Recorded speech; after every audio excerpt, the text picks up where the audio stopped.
What's up, everyone? This is the Roots of Black, once again bringing you the Septuagint. Yes, this one here has been pulled out of the study guide, and I'm going to go in here and make sure it's the same because looking at the internet from the book, some of the numbering is absolutely wrong, and especially when it comes to kings, because of when you look at it here, it says four kings, but they call the first two Samuel. So I don't know which one of these is.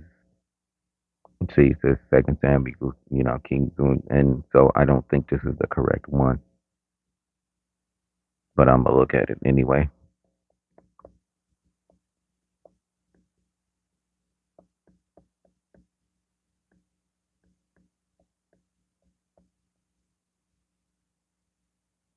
Nope. All right. No, it's probably not that one either. It's probably this one.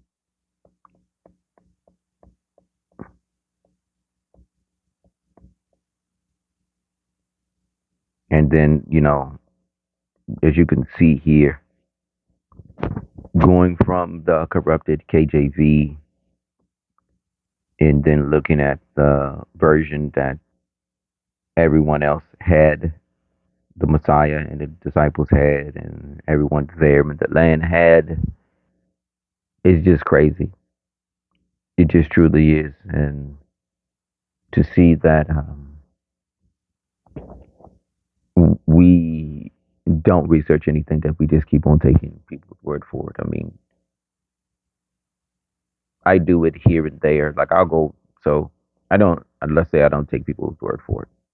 I'll go research and then I just didn't research far enough and it can prove to be wrong because I mean, because especially when it's something that I can go straight to the source for. So these are just mistakes of being human beings that we all make. Because especially when it comes to this book here, I can just go on the internet, type some stuff in, and you'll just see a bunch of people, and they'll show you this, and that, blah blah blah. But it doesn't mean it's correct because these are Gentiles that's on here that's speaking this. They have no knowledge of this book, none. Especially for the stuff that's hidden, they have absolutely none, absolutely none. So taking their word for something, even just looking at it and with the word up there and believing what they say is something that you should never do because they make way too many mistakes because they were never given the knowledge to understand this book. That's why they only go to the New Testament, which they were given knowledge for, because that book belongs to them. Because remember, every religion in one is combined in the customs and the book of Christianity, which is the Roman Catholic Church. Like, tell everybody, where do you think your book comes from? Because you'll have a Christian be like, the Romans are, the Catholics are wicked, and this and that. They'll be like, so where did your book come from? They don't even get that. Like, Christianity comes from the Roman Empire. That's where it comes from. And your customs, so, the Catholics, they adore Mary. And they always, you know, they basically worship Mary. Let's just be real. They worship Mary. So that's one of the practices that the Christians decided not to do. And so they worship the Messiah. And the Messiah told you not to worship him. So that's why Jewish people, call them, Christians idolaters, because that's what they are. They're practicing idolatry. And they don't even see it themselves because they don't care and neither do they want to. Because worship the Messiah is not worshiping the Most High. And the Messiah tells you not to worship him. He tells you to follow in everything the Most High, and he gets all his power from the Most High. So, yes, Christianity is idol worship, no matter how you explain it, even if it was, because it's not. I mean, he is in there, but let's say that the whole entire book was about the Messiah, the whole entire book, the real Messiah, with the Most High sent, and it was true. But they still worship the Messiah, and they're not supposed to do that. So it means they're idol worshipers. It's just that simple. And then since they don't read, go back, that it tells you not to make any likeness or image of any host of heaven, or that's beneath the, that's in anything that is in Hades, in heaven, or in the deep. Like what a Leviathan is. You're not supposed to make images of those three things. You're not supposed to, and you're not supposed to worship them and serve them for when they tell you to serve them. But you're definitely not supposed to worship them in the few times that they actually tell you to serve. So the Messiah is from heaven. So what you're doing is, and you making images of someone from heaven, and so you're still breaking the commandment of which he's telling you not to do. And so no matter what, Christianity is super super duper idol worship, super duper. So yeah, so we're gonna, this is, in the Septuagint, this is just the fourth Kings. But when you look at it and the internet and everything else, it's going to say Second Kings because they call the first two books Samuel. First two books of Samuel, and then you have the two kings. So that's how they do it. So this is Kings 4, Second Kings 16. In the 17th year of Thaki, that's a cool name. My name is Thaki, bro. Son of Romulus began Haz, the son of Joatham. I say Jonathan, but that's pretty much where Jonathan comes from. Joatham, king of Judah, to reign. 20 years old was Ahaz when he began to reign, and he reigned 16 years in Jerusalem. And he did not that which was, and it says, okay, he did not that was right. Okay, okay. My mind played tricks on me right there. So I was about to read it. You know, I'm trying not to translate it. So I got to stop sometimes trying to read on the screen because I was about to translate it into words of. So when you're teaching, you teach for what's the understanding of the person that's in front of you. I was about to do that. I don't want to do that when I'm reading. I want to read exactly what it says on the screen here, and then I can go back to explain. That's what I'm trying to do. And he did not that which was right in the eyes of the Lord his God faithfully, as David his father had done. So he's telling you that new king reigned and he did not do what was correct. And he walked in the way of the king of Israel. So this is the king of Judah here. And now he's walking in the way of the king of Israel. And so that's what's going on here. And he walked in the way of the kings of Israel. So and I'm not going because we haven't got to that point yet for me to explain this here. So we will we will get to that, and this will come back. This is another one of those. Well, everything connects. As I'm telling you, it's every single entire book in here is a connection of each other. So when the New Testament doesn't, so all of the Old Testament quotations, every single is one continuous story that connects. So when the New Testament comes, if it doesn't connect with the Old Testament, of course, it's not correct because that doesn't make any sense. Because it will connect because it's one continuous story. There's too much stuff in in the New Testament quotations that does not connect to this book here. Way too many of them, and it's been explained, and we're going to keep explaining it until we roll out because it must be because that's the only way you can actually break the spell that Christianity cast upon everyone. Yea, he made his son pass through the fire. So you already know what that means. Moloch. According to the abominations of the heathens, whom the Lord cast out before the children of Israel. So they started following the customs which we are doing now, which is why the Lord is still wroth with you, because you're still, like I say, Christianity is idol worship. So if you're a Christian, you're still like, even if the Messiah and everything but it was true, you're still worshiping someone who is the Most High. So you're still following the customs of heathens as always. You've never changed, and this is what happens when you follow the customs of the heathens. Right here, the abominations which the Lord cast out before the children of Israel, and he sacrificed and burnt incense on high places, upon the high hills, under every shady tree. Now, The Lord gave you tall trees and shade in order to comfort you. So in in the comfort of the Lord, 'cause that's one of the Lord's many comforts there. I hope you understand it. They decided to give praises to someone else. So that's why he always talk about under the shady trees. So there's a cheat code for you right there. Give me money. Give me money. You cheated off my paper. I need to be paid. Set. Then went up Rasan, son of Syria, and Thaki, son of Romulus, king of Israel, against Jerusalem to war. So now they are warring against Jerusalem. So the north and the south are going to war. But this king, then went up Rasan, king of Syria, and Thaki, son of Romulus, king of Israel, against Judah, against Jerusalem. So the king of Syria and Thaki, they teamed up to attack Jerusalem. And this is their brother. So just need you to see this.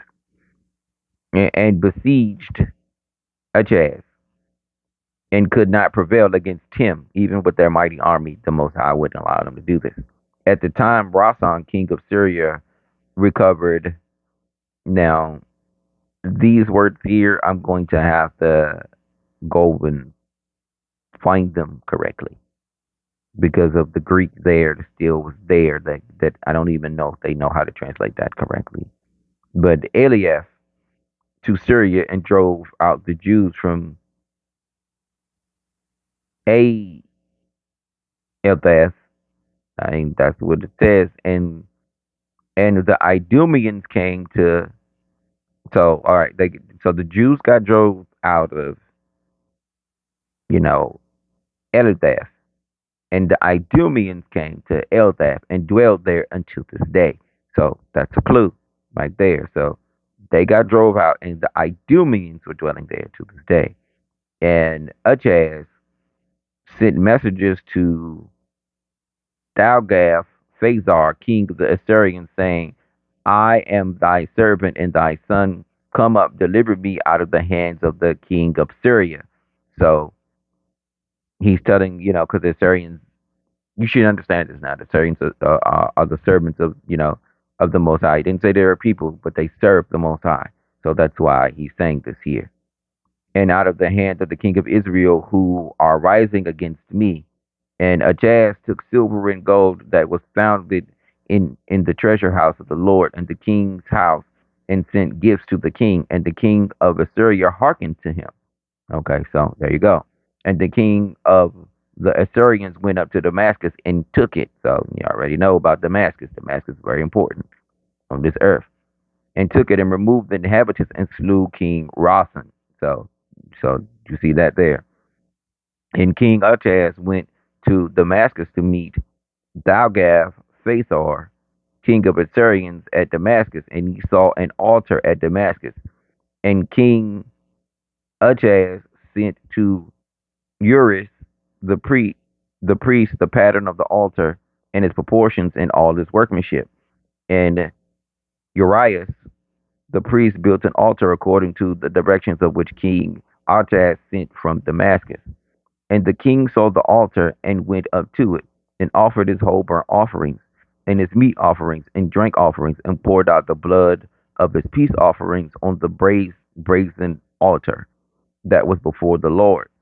And he brought forward one before the house of the Lord from between the altar and the house of the Lord. And he said, okay, so pause. That's where they killed, between the altar of the Lord and this and that right there. They killed the Zephaniah like that, stoned him to death right in between there. For the person that don't understand, the house of the Lord, and he said it openly by the side of the altars of the north side. And King Alchaz charged Arias the priest, saying, offer up on the great altar the whole burnt offerings in the morning, and the meat offerings in the evening, and the whole burnt offerings of the king and his meat offerings, and the whole burnt offerings of the people and their meat offerings and drink offerings. And thou shalt pour all the blood of the whole burnt offerings and all the blood of any other sacrifice upon it. And brazen altar shall be for me in the morning, And Uriah the priest did according to all the things that King Ahaz commanded him. And King Ahaz cut off the borders of the bases and removed the lever from off them. And he took down the sea from the brazen ox that were under it, and set forth a base of stone. And he made a base for the throne in the house of the Lord. And he turned the king's entrance without in the house of the Lord because of the king of Assyrians. And the rest of the acts of Ahaz, even all that he did, are not written in the book of the Chronicles of the king of Judah. And Ahaz, Ahaz slept with his fathers and was buried in the city of David.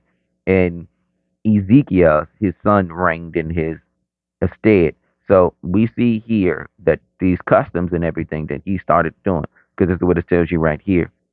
It says, okay, the son of Ajah, son of, and son of Rambalus began, you know, and Ajah, the son of, Joatham, king of Judah, began to reign. And it says in Ajaz when he began to reign, and so he did not, he didn't do what was right. So we see this here. So you can see that he didn't do what was right in the eyes of the Lord. And you see that the kingdoms were going after each other because Israel been, the northern kingdom been gone. This is why he said he started to do what the customs of the northern kingdom. There's a reason why that everybody was sent away. There's a reason why everything what it is. You must read this book to understand the wickedness that our family has wrought and why we're here to this day in this situation. I keep telling you, our family allowed someone to come into our dad's house and to destroy and take everything. And I mean, they allowed it. Do you understand the audacity of? Think about one of your children letting some of their friends come in here and steal all of your stuff. Think about how angry you would be. Think about that. You would literally think about killing your child because your child. I mean, once your child does that, they have no respect for you. They do not see you as their parent anymore. You do understand that, right? If your child allows someone to come in there and watch them steal and then steal with them, your child does not your child does not see themselves as your child anymore. So after that point, you just gotta just so be it and let it be done. It's nothing else you can say. All this book is just giving you more insight, and I'm glad I don't have to do too many super long videos anymore because the understanding has grown. It's beautiful because I mean I can get through this fast. I don't have to be here all day by explaining everything because some of this stuff it should be easier to you now. And while I'm here, I need to write this down because every one that we do, we write them down. To even know to come back to them or they're done. This one right here, I don't think we need to come back to at all. I mean, because it's just a small portion of history to understand what was going on there. It's just small insight, but I need to see to show you when that so far of my understanding that this is the beginning of them of Judah turning from the Most High. Like this is the beginning of the turn, and I'm not going to say anymore because I don't want to keep giving the story up and everything that's going on. So when something else gets pulled, you can see it yourself. This is the manna from heaven. Hallelujah.